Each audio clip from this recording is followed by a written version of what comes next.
So I really do not like cyclists on the road. They drive me nuts, especially when you're moving a wide load. So I'm 12.5 feet wide with this, which means I stick out in the lane, including the eaves and everything.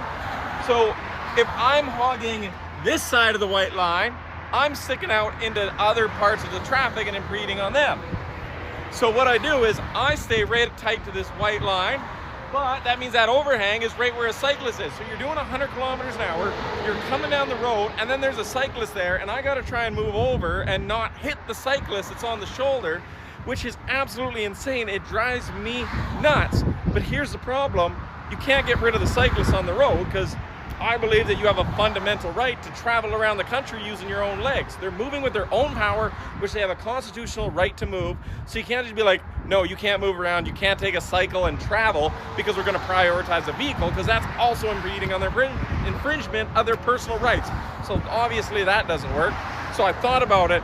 This is what we should do for cyclists. What about dedicated bike lanes off of the highway easement? Look at all this. This is all highway easement.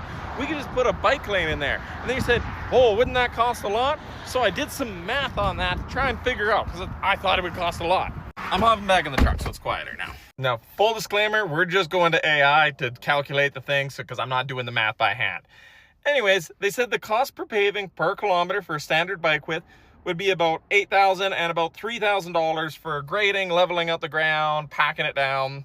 So it worked out about $11,000 per kilometer. I'm in Alberta right now, so I asked, well, how many paved kilometers?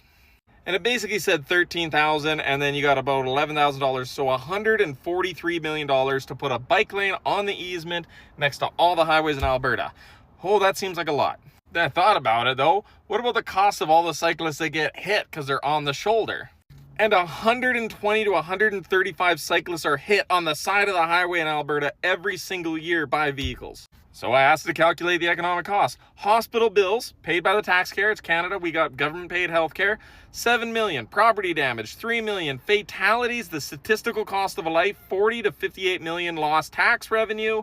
Externalities. The total was 60 to 80 million dollars. That's a 2-year payback. And here's how I think the government should give it out. They should give out the contracts in like 5-kilometer sections. You just bid on a section, you got 6 months to get it done. When you finished it, you get paid that $3,000 or $3,200 per kilometer, and then they pay it after it's done once you brought it up to the standard that they're happy at. To make a rule that you got to stay within the government easement, and then you can put that road in where you want. If we did it this way, that means that me and my buddies could go out and buy a skid steer and a couple mini hoes and go out and just start building roads on the weekends for fun and have a financial reason to justify you and your buddies buying a bunch of mini hoes. You're not wasting money, you're building bike lanes.